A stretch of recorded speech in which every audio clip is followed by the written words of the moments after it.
How did your dad lose his custody rights? My dad's first holiday with full custody almost became my last. I was reaching for the mashed potatoes when the pain hit, like someone was twisting a knife in my lower right side. Dad, I whispered, gripping the table. My stomach really hurts. Not now, Mason, he said, not even looking at me. We're about to do the family toast. This was our first Thanksgiving at Grandma Fiona's house in 3 years. The first one since Dad won partial custody. The first one without Mom. I want to make a toast, Grandma Fiona began, raising her wine glass, to having our family back together, away from certain negative influences. Everyone knew she meant Mom. The pain was getting worse. I pressed my hand against my side and felt heat radiating through my shirt. Dad, I tried again. I think something's wrong. Mason's trying to ruin dinner, my cousin Sinan announced. Just like last time. Last time, when I was 8 and threw up at Easter because Mom had just told me about the divorce. They still hadn't forgiven me for making a scene. I'm not trying to. A wave of nausea hit me so hard I doubled over. Oh, here we go. Aunt Linda sighed. Fiona, didn't I tell you?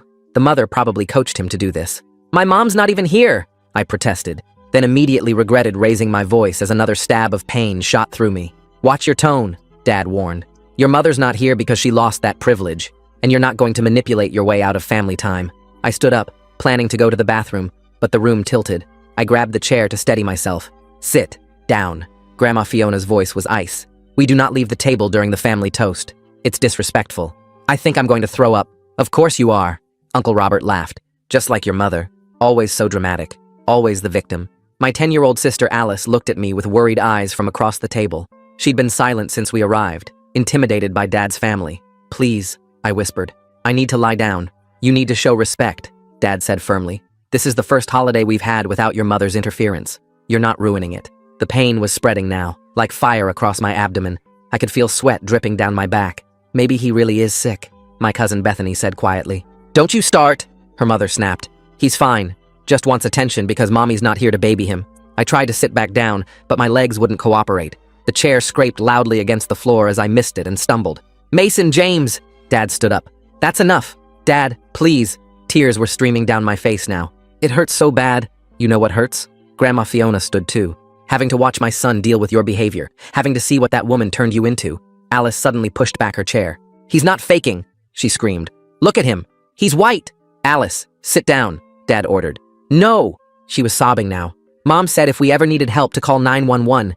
She said you wouldn't listen. She said, your mother said a lot of things, Aunt Linda interrupted. Most of them lies.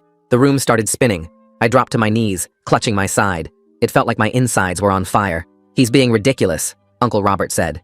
In my day, kids didn't pull these stunts. It's not a stunt. Alice was hysterical. Please, someone help him. I'm calling his mother, Aunt Linda announced. Through my tears, I saw Alice crawling under the table toward the kitchen. Smart girl. There was a landline in there. Where do you think you're going? Grandma Fiona grabbed Alice's ankle. Let go of her. I tried to yell, but it came out as a whisper. That's when I threw up. All over Grandma Fiona's Persian rug. My rug! She shrieked. Do you see? Do you see what these children are? Just like their mother, someone muttered. The pain was unbearable now. I curled into a ball on the floor, shaking. Get up, Dad said coldly. You're embarrassing me. I can't. Everything was going dark around the edges. Alice bit Grandma Fiona's hand and ran for the kitchen. That wild animal bit me. Someone stop her, Dad shouted. But Alice was already dialing. I could hear her screaming our address into the phone. Hang up that phone, Dad roared. No, Alice sobbed. You're letting him die, just like Mom said you would. What did that woman tell you? Grandma Fiona demanded. But that's when I started convulsing. Real, violent shaking that I couldn't control. Oh my gosh, someone whispered. He's having a seizure. That's not fake, Bethany said, her voice shaking. Finally, I heard Dad's voice crack. Call 911. Now. The last thing I remember was Alice's small hand in mine and her whispering, I'm sorry, Mason. I'm so sorry. Mom said to be brave. She said she loves us. Then everything went black. I woke up after emergency surgery. My appendix had burst. The doctor said if we'd waited another hour, I might not have made it. The infection had already started spreading. Dad couldn't look at me. He just kept saying, I didn't know, over and over. But Alice knew. Mom knew. And we were going to destroy him. The machines next to my bed kept beeping while I watched Dad pace back and forth by the window. His shoes squeaked on the floor with each turn.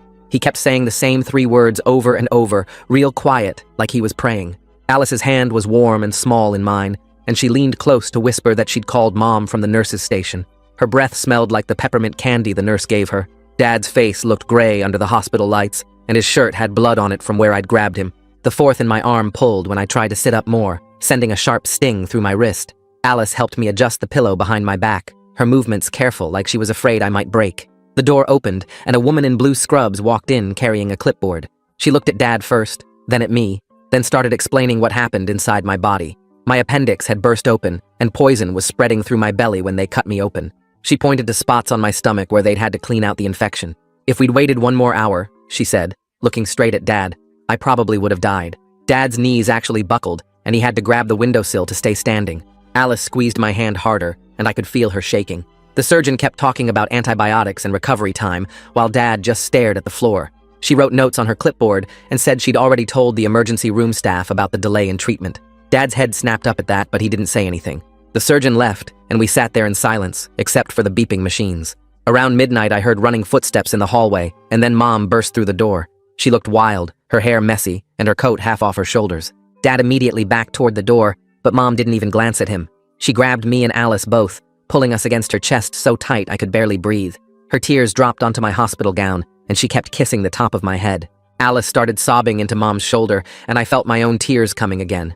Mom held us for what felt like forever, rocking us slightly like when we were little. Dad slipped out into the hallway without saying anything.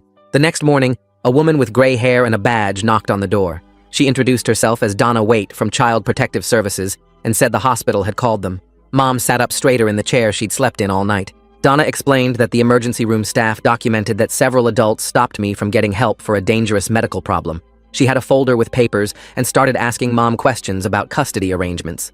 Dad and Grandma showed up while Donna was still there, and Grandma immediately started talking loud and fast. She told Donna that Mom must have told me to fake being sick to ruin their family dinner. Dad nodded along, adding that I'd always been dramatic, and Mom encouraged it. Donna looked at them both, then opened her folder and pulled out some papers. She showed them the medical report that said my appendix had burst, and I almost died from infection. Grandma's mouth kept moving, but no sound came out. Donna said she'd already read all the medical records and understood exactly how serious this was. She turned to me and asked if I felt okay to talk about what happened. My head felt fuzzy from the pain medicine they kept giving me through the IV. I looked at Alice, and she nodded at me, so I nodded at Donna. Mom said she'd take Alice to get some breakfast from the cafeteria to give us privacy. Grandma tried to say she should stay, but Donna said family interviews were private. Once everyone left, Donna pulled her chair close to my bed and told me to take my time. I started from when the pain first hit during dinner and told her everything. How I begged Dad to help me, and he said I was ruining dinner. How Aunt called me dramatic, and Uncle laughed at me. How they wouldn't let me leave the table or go to the bathroom. I told her about throwing up on the rug and Dad telling me I was embarrassing him. Then I explained how Grandma grabbed Alice's ankle to stop her from calling for help. Donna wrote everything down in a notebook, sometimes asking me to repeat things to make sure she got it right. She asked how long I was asking for help before someone finally called 911. I tried to remember, but everything got blurry toward the end. She said that was okay, and that she was proud of me for being so brave. When we finished, she called Alice back in for her turn. Alice pulled out her phone and showed Donna the call history with the exact time she dialed 911. She explained how she crawled under the table and Grandma tried to stop her. The timing here feels really strange. Mason's appendix just happens to burst during the one holiday where Dad has custody. I'm curious what made Alice so prepared with that 911 plan, like Mom coached her for exactly this kind of emergency, but somehow knew Dad wouldn't listen to medical issues specifically. Alice's voice got louder when she told about biting Grandma's hand to get free. She said Grandma called her a wild animal, and Dad yelled at her to hang up the phone. Donna took pictures of the call log with her own phone. She asked Alice if anyone helped her, and Alice said no, everyone just watched or tried to stop her. 2 days later, the doctor said I could go home soon, but there was a big fight about where home was. Dad said his custody agreement meant I had to go with him, but Mom said no way. Donna came back and explained there was something called a temporary safety plan. She said Alice and I would stay with Mom until a judge could have a hearing about what happened. Dad's face turned red, and he started yelling about his rights as a father. He said Mom was turning us against him, and this was all her plan. Donna stayed calm and said the safety plan was already approved based on the medical evidence. Dad slammed his hand on the wall and demanded to take us home right then. He stepped toward my bed, and Mom moved between us. A security guard showed up because the nurses had called when they heard yelling. Dad pointed at Mom and said she was kidnapping his kids. The guard looked at Donna, who showed him some papers and explained the situation. Dad kept getting louder, saying we belonged with him, and Mom had no right to keep us. The guard told Dad he needed to calm down or leave the hospital. Dad said he wasn't going anywhere without his children. The guard called for backup on his radio, and another guard arrived. They wrote down everything Dad was saying and doing in their report. Donna told me later that all of this was documented as evidence. Dad finally left when the guards said they'd call the police if he didn't. I watched him storm down the hallway, still yelling about his rights and how Mom would pay for this. The next few days in the hospital were the worst, not just because of the pain, but because I couldn't even stand up without help. The nurse had to hold my arm just to get me to the bathroom, and even that short walk left me shaking and sweating. My stomach muscles were basically useless from the surgery, and every time I tried to sit up on my own, it felt like someone was ripping me open again. Alice stayed with me every single day, curled up in the visitor's chair doing her homework on Mom's laptop. Mom had already set up virtual school for her because Alice refused to leave the hospital, too scared something would happen to me if she wasn't there. The physical therapist came twice a day to help me practice walking down the hallway, and I hated how weak I was, barely making it 20 feet before needing to sit down. Mom spent most of her time on the phone in the hallway, and I could hear her talking to someone named Cecilia Becker, who she said was the best custody lawyer in the state. They talked about emergency hearings and medical evidence and something called an ex parte order.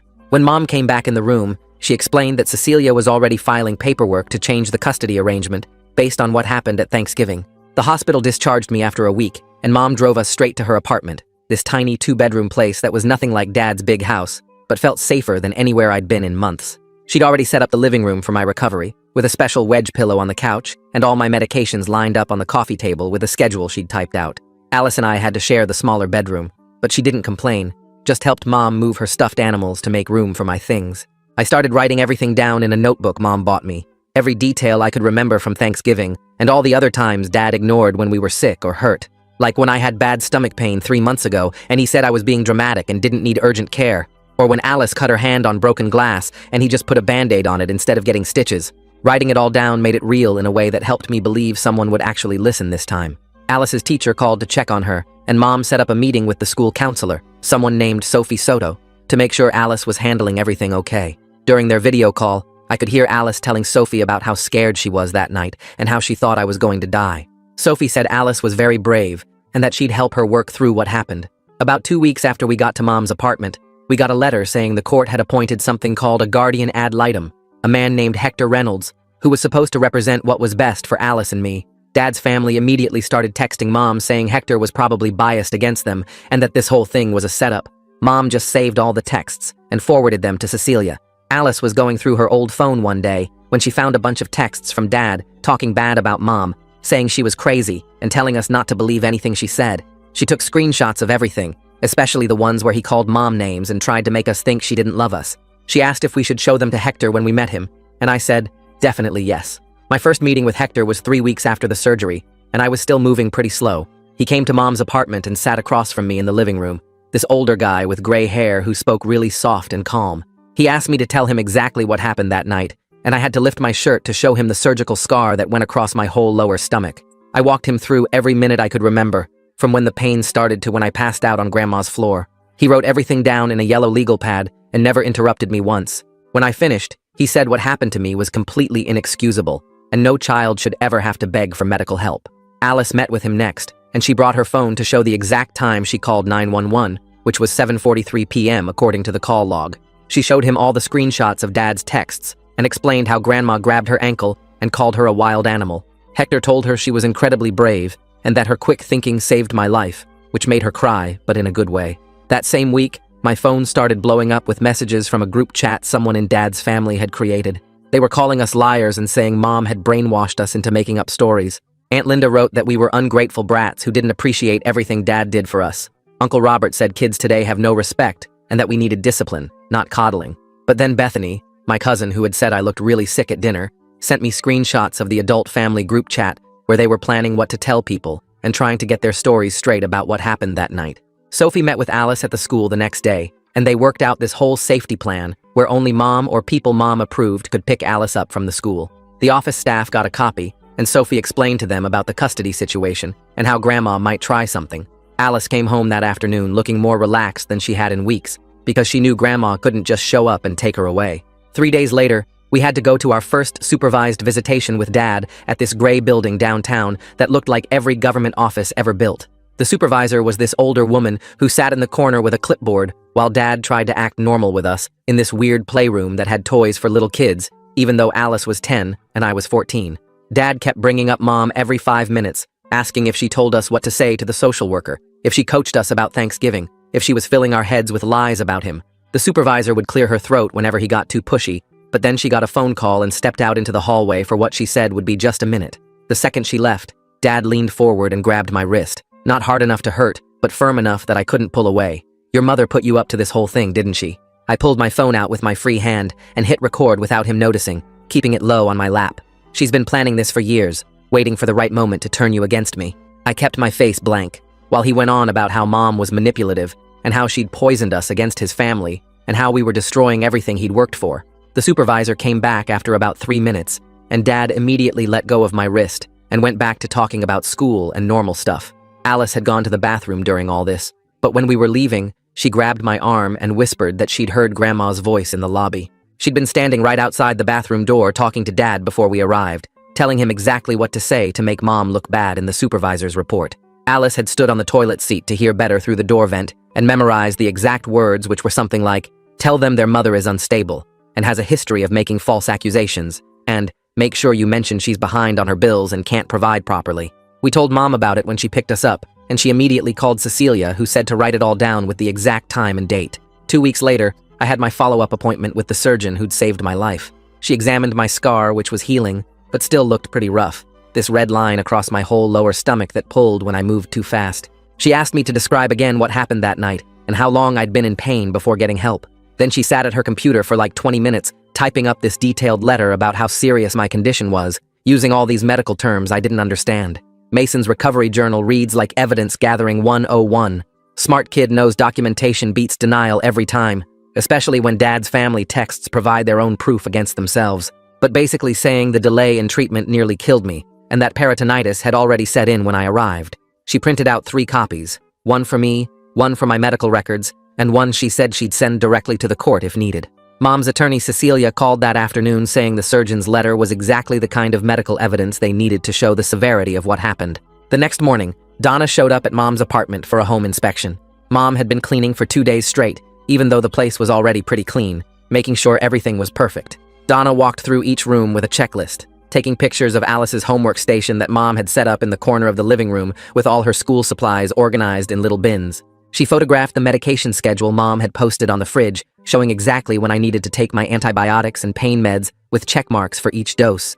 She looked in the kitchen cabinets, which were full of food, checked that we each had our own bed with clean sheets, made sure the bathroom had all our toiletries and first aid supplies. She spent extra time in our room where Mom had put up some of our artwork and photos, making it feel like home even though we'd only been there a few weeks. Donna wrote notes about everything being stable and appropriate, and said she was impressed with how organized Mom was, despite the sudden transition. That same night, my phone buzzed with a long text from Aunt Linda. She wrote this whole thing about how sorry she was that things got out of hand at Thanksgiving, but that I needed to think about what I was doing to the family. She said Dad was devastated, and that Grandma was having chest pains from the stress, and that we were tearing everyone apart with our accusations. She ended it by saying family was supposed to stick together, and that I should convince Alice to stop this nonsense before it went too far. I screenshotted the whole thing and forwarded it to Hector without writing back, because Cecilia had told us not to respond to any messages from Dad's family. 3 days later, Mom got a call from Alice's school saying Grandma had shown up trying to pick Alice up. The office staff followed the safety plan exactly, telling Grandma that she wasn't on the approved list and couldn't take Alice anywhere. Grandma started yelling about her rights as a grandmother and how she had emergency custody papers, which was a total lie. The principal called the police, while the secretary kept Grandma busy with paperwork she didn't actually need to fill out. When the officers arrived, Grandma tried to tell them the school was kidnapping her granddaughter, but they'd already talked to the principal, who showed them the safety plan and custody documents. The police made Grandma leave and wrote up a report about the attempted violation of the custody agreement, which the school immediately sent to Sophie, Donna, and Mom's attorney. About a week later, Mom took us grocery shopping and I was pushing the cart past the deli section when I smelled gravy heating up. My whole body just froze, and suddenly, I was back on Grandma's floor, curled up in pain, while everyone stood around calling me dramatic. My chest got tight, and I couldn't breathe right. My hands started shaking, and I felt like I was going to pass out. Mom saw what was happening and immediately abandoned the cart, getting me outside to the parking lot where she sat me down on a bench and helped me breathe slowly, counting with me until my heart stopped racing. She called around that afternoon and found a therapist named Olive who specialized in medical trauma and got me an appointment for that week. A few days before my first therapy appointment, Alice came to me with this plan she'd been working on. She wanted to sneak back into Dad's house when he was at work and go through Grandma's phone because Grandma never locked it and always left it charging in the kitchen. Alice figured there would be texts about us, or about that night that we could use as evidence. I told her absolutely not, that it was way too dangerous, and probably illegal too. She got upset saying we needed more proof, but I explained that we had enough evidence already, and breaking into Dad's house would only make us look bad, and could get Mom in trouble. We agreed to trust the legal process, and let the adults handle getting evidence the right way. After my first session with Olive, where I mostly just told her what happened, I met with Hector and Cecilia at Mom's attorney's office. I played them the recording from the supervised visit, where Dad grabbed my wrist and accused Mom of coaching us. The sound quality wasn't perfect, but you could clearly hear Dad saying Mom had poisoned us against him and that she'd been planning this for years. Cecilia took notes while listening, and Hector asked me why I'd thought to record it. I explained that Mom had always told us to document everything with Dad's family because they would lie about what happened, and this seemed like something important to have proof of. They said the recording showed a clear pattern of Dad trying to manipulate us and blame Mom for everything, instead of taking responsibility for what happened at Thanksgiving.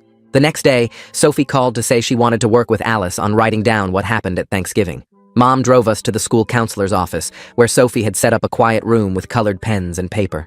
Alice sat at the small table and started writing slowly, her tongue poking out the way it does when she's concentrating hard. Sophie sat next to her, not rushing, just being there while Alice wrote about how scared she was when I fell on the floor. She wrote about Grandma grabbing her ankle and how she bit her to get free. She wrote about calling 911 and Dad yelling at her to hang up. When Alice's hand got tired, Sophie helped her take breaks, and they practiced reading parts out loud. Alice's voice shook at first, but got stronger each time she read about saving my life. Sophie recorded Alice reading the whole thing on her phone so Alice could practice at home too. Meanwhile, Cecilia had me come to her office 3 times that week to go over every single detail of Thanksgiving. She had this big timeline on a whiteboard, and we went through it minute by minute. I kept getting mad when I talked about Uncle Robert laughing at me, or Grandma screaming about her rug while I was dying. Cecilia would stop me and make me breathe and count to 10. She explained that getting emotional during the deposition would make Dad's lawyer try to confuse me. We practiced with her assistant pretending to be Dad's lawyer, asking me trick questions and trying to make me lose my temper. By the 3rd session, I could tell the whole story without my voice shaking or my fists clenching. Alice was playing a game on her phone one afternoon when she noticed something weird in her settings. There was an app she didn't download called Family Tracker that showed her location all the time. She showed Mom, who immediately called Cecilia's office. Their IT guy came to the house that same day and found the app was installed with Dad's Apple ID. He took screenshots of everything, showing when it was installed and how it tracked Alice 24/7. The IT guy also found Dad could see her text messages through the app. He wiped her phone completely clean and set her up with a new Apple ID that Dad couldn't access. Alice was quiet for hours after finding out Dad had been watching her like that. 2 weeks later, we had our first hearing at the courthouse. The room was smaller than I expected, with wood panels on the walls and a judge who looked tired. Dad sat on one side with his lawyer, and we sat on the other with Cecilia. Hector stood in the middle since he was there for me and Alice. The judge read through all the reports from Donna, the hospital, and Hector. Dad's lawyer tried to argue that it was all a misunderstanding, but the judge cut him off. She ordered supervised visitation only, twice a month for 2 hours each. Dad had to take parenting classes and complete them before he could ask for any changes. She also said Grandma couldn't be at any visits and couldn't pick us up from the school. Dad's face turned red, but his lawyer grabbed his arm before he could say anything. It wasn't full custody for Mom, but at least we were safe. That night, Bethany texted Alice a bunch of screenshots from the family group chat. They were calling us liars and brats. Aunt Linda wrote that we were just like our mother, manipulative and dramatic. Uncle Robert said we needed discipline, not coddling. Grandma wrote the longest message about how we'd destroyed the family and turned our backs on blood. The worst part was Dad liked every single message. Alice cried reading them, and I wanted to throw my phone at the wall. Mom said to save everything and forward it to Cecilia. A few days later, Cecilia called with news that made my stomach drop. She'd been going through Dad's insurance records and found something from 3 months before Thanksgiving. Dad had called the nurse line about my severe stomach pain, and they told him to take me to urgent care immediately. He never took me. The insurance showed he declined the recommended visit. Cecilia said this proved a pattern, that Thanksgiving wasn't the first time he ignored my medical needs. She was adding it to our evidence file. Alice had to go with Mom to pick something up at Grandma's church for the custody case. While Mom talked to the secretary, Alice waited in the hall. She heard 2 older ladies whispering about our family. One said she always thought Grandma was too harsh on those kids. The other said she saw what happened at Easter when I threw up and how mean everyone was to an 8-year-old. A man walking by added that he'd heard about the Thanksgiving incident from his daughter who worked at the hospital. Recording that supervised visit was pretty clever. I wonder if Mason knew something would happen, or just had good instincts about documenting everything with this family. The tracking app on Alice's phone raises questions about how long Dad had been monitoring her movements and messages before all this happened. Alice realized not everyone believed Grandma's version of perfect family. Some people were starting to see the truth. My sessions with Olive were hard at first. Every time I tried to talk about lying on Grandma's floor, my chest would get tight, and I'd feel like I couldn't breathe. Olive taught me to press my feet flat on the floor and count 5 things I could see, 4 I could hear, 3 I could touch, 2 I could smell, and 1 I could taste. It helped pull me back to her office instead of being stuck in that dining room. We practiced telling the story in small pieces, stopping whenever I needed to ground myself. After a few sessions, I could get through the whole thing without panicking. At Mom's apartment, Alice and I shared a room which actually made her feel better. She'd wake up 2 or 3 times every night and lean over to watch my chest rise and fall. Sometimes she'd whisper my name to make sure I'd respond. Mom got her a nightlight that projected stars on the ceiling, and we started a bedtime routine where we'd read together. Her nightmares were getting less frequent and less intense. She still had them, but now she knew she could wake me or Mom up, and we'd sit with her until she felt safe again. Then Dad's lawyer filed a thick stack of papers claiming Mom was turning us against him. He included old photos from when I was 5, and Alice was 2, all of us smiling at the zoo and the beach. He had pictures from every birthday and holiday before the divorce, trying to show we were happy in his care. The motion said Mom coached us to lie about Thanksgiving and was alienating us from our father. Cecilia laughed when she read it and said, "Judges see this all the time when parents can't accept responsibility." She said the medical evidence was too strong and no judge would believe we faked a burst appendix. 2 weeks later, Hector showed up at my school with a clipboard and a serious look on his face. He spent 3 hours talking to my math teacher, my English teacher, and the school nurse, who'd seen me doubled over with stomach pain twice that semester when Dad forgot to refill my acid reflux meds. Each teacher signed papers and handed over attendance records showing how many days I'd missed since the custody change. Sophie met with him in her office for another hour, showing him the notes she'd been keeping about Alice's anxiety attacks and how she'd started pulling out her eyelashes when stressed. The principal even pulled security footage from the day after Thanksgiving when Dad dropped us off and I could barely walk from the car to the building. Hector wrote everything down in this thick folder that kept getting bigger with every interview. The next morning, a detective named Rowan came to Mom's apartment with a digital recorder and asked me to tell him everything that happened at Thanksgiving. He had me go through it minute by minute, while Mom sat next to me squeezing my hand whenever my voice started shaking. He asked specific questions about who said what and when, how long I was on the floor, who physically stopped Alice from calling for help. When I told him about Grandma grabbing Alice's ankle, he made a note and underlined it twice. He said the hospital had filed their mandatory report and he needed my statement for the investigation. He explained that while criminal charges were unlikely because proving intent would be hard, the documentation would help with the custody case. 3 days later, Alice came home from the school with an envelope that had her name written in Grandma's perfect cursive. Mom wanted to open it first, but Alice said she could handle it. Inside was a 2-page letter about how disappointed Grandma was in Alice for biting her and calling 911 against the family's wishes. It said, good girls don't betray their grandmothers, and that Alice had shown her true colors, just like her mother. The last paragraph said Alice would need to apologize properly if she ever wanted to be welcome in their home again. Alice read it once, folded it back up, and asked Mom to give it to Hector for the custody file. She didn't cry or get upset, just went to do her homework like nothing happened. Our first supervised visit with Dad was scheduled for the following Tuesday at this gray building downtown with security cameras everywhere. The supervisor was this older lady named Janet, who explained the rules while we sat in a room that looked like a sad daycare center with old toys and peeling paint. Dad showed up 5 minutes late wearing his work clothes and looking tired. We played Uno for 20 minutes before I finally asked him straight out why he didn't believe me when I said I was in pain at Thanksgiving. He stopped mid-shuffle and stared at his cards for a long time. Janet leaned forward with her pen ready. Dad finally said he thought I was being dramatic like my mother always was, that she'd taught me to manipulate situations for attention. Janet wrote down every word while Dad kept talking about how Mom had poisoned us against his family and made us soft.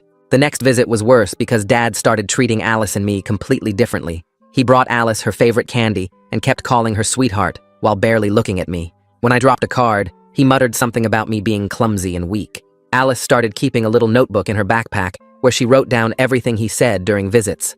Things like calling me oversensitive when I mentioned still having pain from the surgery, or saying I needed to toughen up and stop acting like a baby. She showed me the list after our 3rd visit, and it was already 2 pages long. Meanwhile, Cecilia had been working with my surgeon to get the complete medical records from my surgery. The final report came in on a Thursday, and Mom read it to us at the kitchen table. It showed a timeline proving my appendix had likely started failing around noon on Thanksgiving, hours before I first told Dad about the pain. The surgeon documented that the delay in treatment caused the rupture and the spreading infection that nearly killed me. She used words like preventable and negligent delay that Cecilia said would destroy Dad's case. The report included photos from the surgery showing how bad the infection was and how much damage had been done by waiting. That weekend, Alice and I were leaving the visitation center when Aunt Linda suddenly appeared in the parking lot. She started walking toward Alice with her arms out like she was going to hug her, but the security guard immediately stepped between them. Aunt Linda started yelling about just wanting to talk to her niece, but the guard called for backup and told her she was violating the visitation rules. 2 more staff members came out and formed a wall between us and Aunt Linda, while Mom rushed us to the car. Another violation report got added to our file. The following Monday, the judge ordered Dad to undergo a psychological evaluation to determine his fitness as a parent. Cecilia explained that he had no choice but to comply, or he'd lose all custody rights immediately. The evaluation would include personality tests, interviews about his parenting choices, and a review of the Thanksgiving incident. Dad's lawyer tried to argue it was unnecessary, but the judge said the medical evidence and multiple violation reports made it mandatory. A week later, Donna came over with good news about the safety plan extension. She said CPS was keeping us with Mom until the final custody hearing in 2 months, and that she was officially recommending permanent custody modification based on medical neglect. She had a thick file of evidence including the surgeon's report, the detective's notes, teacher interviews, and all the violation reports from Dad's family. She said she'd been doing this job for 15 years and had rarely seen such clear documentation of neglect. Hector called that night to schedule practice sessions for our testimony and said we needed to be ready to stay calm and stick to facts without seeming vengeful or coached. Sophie met with Alice 3 times that week in the school counselor's office, and I watched through the window as they moved chairs around to make it look like a courtroom. Alice stood at a pretend witness stand they made from a desk, while Sophie played different roles. First, the nice lawyer asking easy questions, then switching to play Dad's attorney trying to confuse her. Sophie showed Alice a red card she could hold up if she needed a break, teaching her it was okay to pause instead of getting overwhelmed. Each time they practiced, Alice got better at staying calm when Sophie asked tricky questions about whether Mom told her what to say. By the 3rd session, Alice was answering clearly without looking at Sophie for help, keeping her hands steady on the desk even when Sophie raised her voice like Dad's lawyer might. 2 weeks before the trial, I woke up with my surgical site feeling hot and swollen, and when Mom checked it, she saw red streaks spreading from the incision. She drove me to urgent care immediately, while Alice sat in the back seat crying that I was going to die again. The doctor said it was just a minor infection, but needed antibiotics right away, and he cleaned the wound while I gripped the exam table. Mom took photos of the infected site for our records, and the urgent care doctor wrote a note saying this was common after emergency surgery with complications. Alice held my hand the whole time, checking my face every few seconds to make sure I was still okay. The antibiotics worked fast, but the whole thing scared everyone, especially when Cecilia said we needed to document it as ongoing medical issues from the original neglect. 3 days later, Mom took Alice for her regular pediatrician appointment that she'd been getting every 6 months since the divorce. The doctor pulled up Alice's complete medical history on his computer, showing she'd never missed a vaccine or checkup while in Mom's care. Talk about building a case brick by brick. Between Hector's growing folder of evidence and Alice's secret notebook tracking Dad's comments, these kids are basically running their own legal department with better documentation than most law firms. He printed out 5 years of records showing Alice's growth charts, immunization records, and notes from every visit where Mom asked questions about Alice's development. The pediatrician wrote a letter stating Alice received consistent, appropriate medical care under Mom's custody, unlike what happened at Dad's house. Cecilia added these records to our evidence binder, which was now 3 inches thick. The morning of the trial, we all got dressed in the clothes Cecilia picked out for us. Me in khakis and a button-down shirt that didn't press on my healing scar. Alice in a blue dress with her hair in braids. The courtroom was smaller than I expected, with wood paneling and uncomfortable benches. Dad's attorney started his opening statement by waving his arms around, saying Mom had poisoned us against our father and coached us to lie about Thanksgiving. He called the whole thing a manipulation to get more child support, saying Mom was bitter about the divorce. Cecilia sat perfectly still, taking notes while he talked, not reacting to any of his accusations. When it was her turn, she stood up with our evidence binder and calmly laid out the medical timeline, starting with my symptoms at noon and ending with emergency surgery for a burst appendix. She showed the judge photos from my surgery, the surgeon's report about how close I came to dying, and the infection I just had as proof of ongoing complications.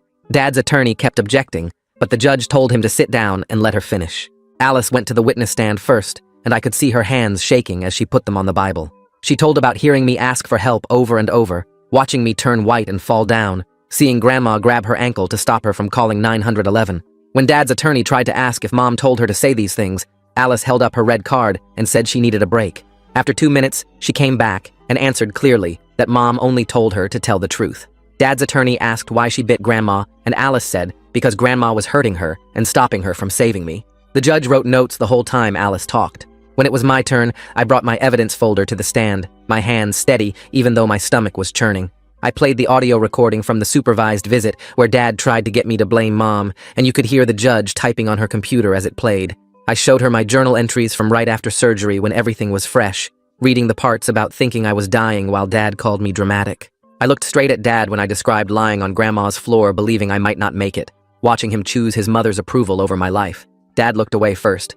The surgeon's letter got entered as evidence, with the parts about preventable complications and negligent delay highlighted in yellow. When I finished, Dad's attorney barely asked me anything, just confirmed the dates and times. During the lunch break, we sat in the courthouse hallway eating sandwiches Mom packed when Dad walked up to Alice. He started saying he was sorry, that he never meant for things to go so far, but Alice stood up and told him she wasn't ready to hear it. Sophie stepped between them and walked Alice to the bathroom, while Dad just stood there with his mouth open. I was so proud of her for not letting him make her feel bad about protecting herself. When closing arguments started, Hector stood up with a thick folder of recommendations. He told the judge that based on medical evidence, witness testimony, and multiple violations of court orders, he was recommending primary physical custody to Mom with supervised visitation for Dad twice a month. He said Dad needed to complete therapy and parenting classes before any unsupervised visits, and that Grandma should have no contact with us during visits. He looked at the judge and said, our safety had to come first, that we'd already almost lost one child to neglect. Dad's attorney argued for joint custody, but even he seemed to know it was hopeless. While we waited for the judge to make her decision, Mom took us for ice cream at the place near the courthouse. We sat outside eating our cones, and Mom asked Alice about her friend's birthday party next week, trying to talk about normal things. Alice actually laughed when Mom got chocolate on her nose, the first real laugh I'd heard from her in weeks. We went back to the courthouse, and the judge called us into her chambers instead of the courtroom. She said she'd reviewed all the evidence and testimony, and her decision was clear.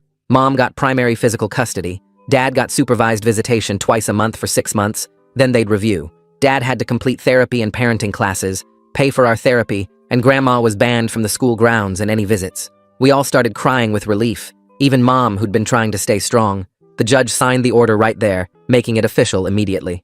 We walked out of the courthouse into the bright afternoon sun, and Mom drove us straight to get milkshakes to celebrate. 2 weeks later, Alice was back at her regular school schedule, and kids kept asking her weird questions about why she wasn't living with Dad anymore. Sophie met with her every Tuesday during lunch and taught her to just say it was grown-up stuff and change the subject.